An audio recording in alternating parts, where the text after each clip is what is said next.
Our dad was very involved with the Colerain Corridor project. So that, we remember when Colerain was 2 lanes, it's grown to be 5 lanes essentially now. It is crowded as could be, and it used to be worse.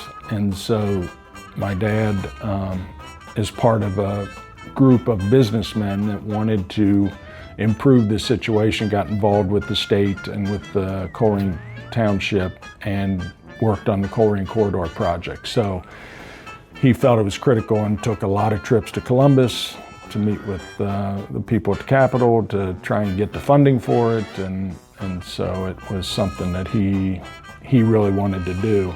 I remember when they widened the road. I mean, the road was 2 lane, and our shop was out there on the road. And when they went up through there and widened the road, we wound up having to cut 15 feet off the front of the shop and bring it in, put a new face on it and all that, which was a good thing. It needed it.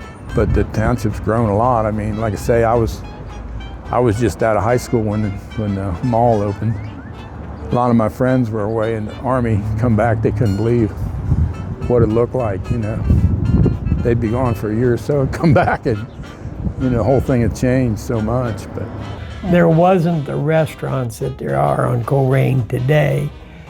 You went to Stoley's, which was a delicatessen at Banning and Colerain, and you got a plate lunch that was cheap and you couldn't eat it all. So the history is our grandma and grandpa started the business back in 1920. It was down in Northside, and then it moved up to Mount Airy for a few years. And then ultimately in 1936, it came here at Colerain and Compton. And so it was a two bay, 2 filling station, little garage, and they had the house behind it. The next generation came in, so my dad, Mel, and then my uncle, Uncle Bud, Ollie Jr., he came in and they started working in the shop and started a body shop and selling used cars and used trucks and things like that. And so the business was growing, and more family came in. So my Aunt Jean, who was married to Uncle Bud, she came in and started helping Grandma in the office. And then that got us to the 60s, and that's when really the second generation took over. So they bought the business from the first generation. He started working 2 years before we got married. 1969, I came on a Saturday and got a job Saturday afternoon, and been here 57 years. My dad was a much easier to get along with person, pretty laid back. Worked here all of his life, worked at the gas station. They had gas pumps at one time. He worked those every weekend, every night. I mean, he lived it. My dad was basically, he was a good mechanic, but basically he liked body work. He ran the body shop. He had, when this was the body shop here, they built that for that. When they leased out the front there, they built these new buildings. He went down, in 84, they went down and built a new building down the street, and that was a body shop.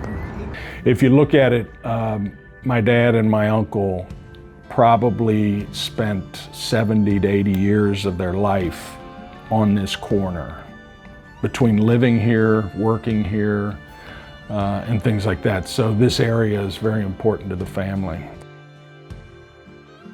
When you look back at our history and the amount of family that have been in here, we've had probably 31 or more people from the families that have been part of it, and that is both full-time and part-time. Well, when I was working here, it was, my grandparents still lived here, so it was, working in the whole family atmosphere.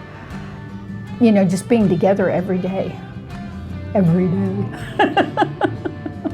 Well, the old shop was in front of is gone where Shell was at. Yeah. And then a house was connected to it. And after her grandfather passed away and we got married, we moved into it, and it was just a 3-room house. And the door went right into the office, the rest of the house, right into the shop. Oh, goodness. Yeah. So when we were first married, Jer would make lunch, everybody, family would come back and eat in the house. Customers, if they came in, they came back and ate with us. It was just the way it was. And it wasn't that good, but I just loved helping around in the shop, cleaning parts, doing different things like that. One thing about being in a family business is you have to wear many hats. So if that's scrubbing toilets, taking truck equipment and moving it around and unloading trucks or putting parts away or sweeping the floors, that's what you do. So that's one thing, you have to make it go. I think my brother and sister and I have found our roles and we work well together and respect each other, what we each bring to the table. I'm the oldest, so I'm semi-retired now. And my brother and sister are filling in the gaps of when I'm not here, and my daughter has really filled in the gaps. And we have a good staff. There's been a lot more technology brought into the company than there used to be, and again, I credit my sisters for doing that and bringing new stuff in here to make the business run better, but also to make us, better at our jobs. And then I think that's one of the reasons why we do so well with the municipalities and the schools and things like that, is that we understand that when school's in session and a bus comes in here, we need to get that bus turned around because it needs to take kids to school. And when it's snowing out and the municipal trucks come in with the snow plows on the front and the salt in the back of the truck, we've got to get that turned around so that it can get back out and do what it's designed to do. So I think we really look at things and try and make decisions that not only affect our business but also affect the community.